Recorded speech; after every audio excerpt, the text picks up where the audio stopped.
मित्रों को जय जय सिया राम। प्रभु श्री राम की कृपा हमारे सभी मित्रों पर बनी रहे, यही हमारी मंगल कामना है। तो मित्रों, श्री रामचरितमानस में राम जन्म के समय,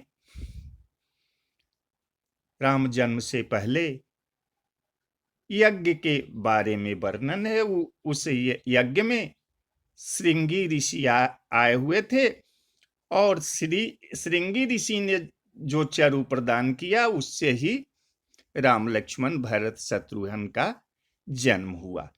श्रृंगी ऋषि वशिष्ठ बोलावा, पुत्र काम शुभ यज्ञ करावा, भगति सहित मुनि आहुति दिन्हे, अप्रगटे अग्नि चरु कर लिन्हे। आइए श्रृंगी ऋषि की कथा आपको सुनाते हैं। एक बार विभांडक मुनि एक कुंड में समाधि लगाए बैठे थे। उसी समय उर्वशी अप्सरा उधर से आ निकली। उसे देखकर विभांडक मुनि का बीर्ज स्खलित हो गया, जिसे जल के साथ एक प्यासी मिर्गी पी गई।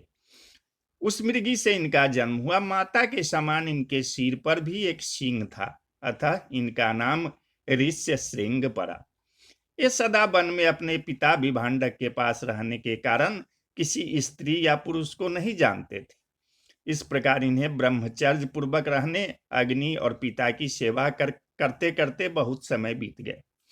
उसी समय अंग देश में रोमपाद नामक प्रतापी राजा हुआ। उनके राज्य में बड़ा भयानक दुर्भिक्ष पड़ा। प्रजा भूखों मरने लगी। राजा ने सुविज्ञ वेदज्ञ ब्राह्मणों से अपने कर्मों का, जिसके कारण राज्य में वर्षा नहीं हो रही है, प्रायश्चित पूछा।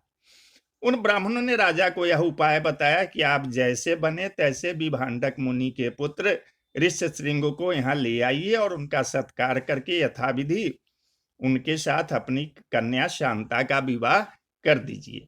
राजा चिंतित हुए कि ऋषि को कैसे यहाँ लाया जाए।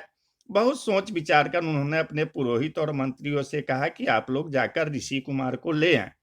परंतु उन लोगों ने निवेदन किया कि हम लोग वहां जाने में विभांडक ऋषि के शाप से डरते हैं, अतः स्वयं न जाकर किसी अन्य उपाय से उनको यहाँ ले आएंगे, जिससे हमको दोष न लगे।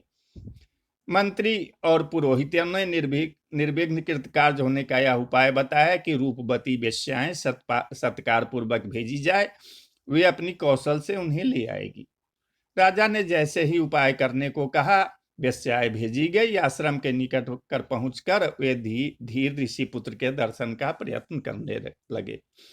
ऋष्यशृंग ने आज तक स्त्री पुरुष, नगर या राज्य के अन्य जीवों को कभी नहीं देखा था, अतः उन्होंने उन वेश्याओं को भी ऋषि ही समझा और उनके साथ चलने को राजी हो गए। वेश्याएं उनको अपने साथ ले आई। उन महात्मा के राज्य में आते ही सहसा जल की बहुत वर्षा हो गई, जिससे प्रजा सुख हुई। राजा रोमपाद ने अपनी पुत्री शांता का विवाह उनसे कर दिया। ऋष्यशृंग वहीं शांता के साथ रहने लगे। अंग नरेश रोमपाद जी श्री अयोध्या नरेश महाराज दशरथ जी के मित्र थे। श्री वशिष्ठ जी की आज्ञा के अनुसार राजा दशरथ पुत्रेष्टि यज्ञ कराने के लिए ऋष्यशृंग को लेने अंग देश गए।